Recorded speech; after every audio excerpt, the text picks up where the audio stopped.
इंदिरा एकादशी। ब्रह्मवैवर्त पुराण में भगवान श्री कृष्ण और युधिष्ठिर महाराज के संवादों में इंदिरा एकादशी के महात्म्य का वर्णन है। युधिष्ठिर महाराज ने पूछा, हे मधुसूदन, आश्विन मास के कृष्ण पक्ष में आने वाली एकादशी का नाम क्या है?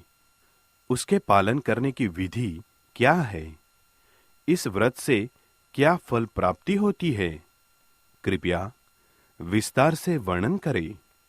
भगवान श्री कृष्ण ने कहा, इस एकादशी का नाम इंदिरा है। इस व्रत के पालन से पतित पितरों का उद्धार होता है और व्यक्ति सभी पापों से मुक्त हो जाता है। हे राजन, सतयुग में इंद्रसेन नामक राजा था। अपने सभी शत्रुओं को पराजित करके वो महिष्मतीपुरी राज्य पर राज करता था। अपने पुत्र पौत्रों के समेत वो आनंद के साथ रहता था। उसे भगवान विष्णु के प्रति भक्ति थी, इसलिए वो नित्य मुक्तिदाता गोविंद का स्मरण करता था। एक बार राजा अपने सिंहासन पर आनंद से विराजमान थे। तभी आकाश मार्ग से देवर्षि नारद वहां पधारे। राजा उन्हें देखकर सिंहासन से उठकर उन्हें प्रणाम करके पूजा अर्चना की। तभी देवर्षि नारद ने राजा को पूछा, हे राजन, आपके राज्य में सभी सुखी हैं? आप धर्म का पालन करते हुए राज कर रहे हैं ना? तथा भगवान विष्णु के चरण कमलों में आपकी भक्ति है ना? तभी राजा ने कहा, हे देवर्षि, आपकी कृपा से सब ठीक है। यज्ञों के फल हेतु ही आज आपके दर्शन हुए। कृपया आपके आने का उद्देश्य बताइए। राजा के नम्र वचन सुनकर नारद मुनि ने कहा, हे नृप श्रेष्ठ, एक घटी हुई अद्भुत घटना सुनो। ब्रह्मलोक से मैं यमलोक गया था। वहां पर यमराज ने मेरा योग्य स्वागत किया। वहां पर मैंने आपके पुण्यवान पिताश्री को देखा। उन्होंने मेरे पास तुम्हारे लिए संदेश दिया है।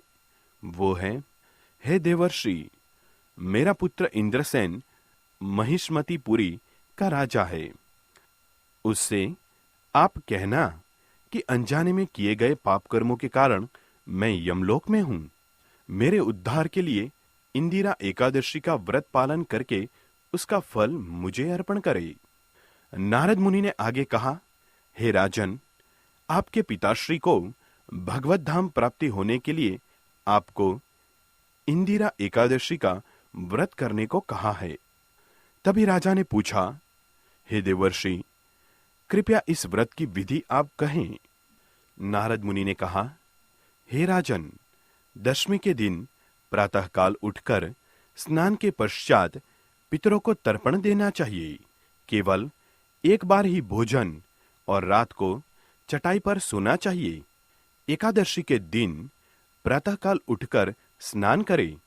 उसके बाद दिन भर प्रजल्प न करने का व्रत धारण करके पूर्ण उपवास करना चाहिए। भगवान अरविंद, मैं आपकी शरण में आया हूं, ऐसी प्रार्थना करनी चाहिए। मध्याह्न के समय शालग्राम के सामने पितरों को तर्पण अर्पण करके ब्राह्मणों को भोजन और दक्षिणा देकर संतुष्ट करना चाहिए। बचा हुआ अन्न गाय को देना चाहिए। चंदन, फूल, धूप, दीप और भोग अर्पण करके भगवान ऋषिकेश की पूजा करें।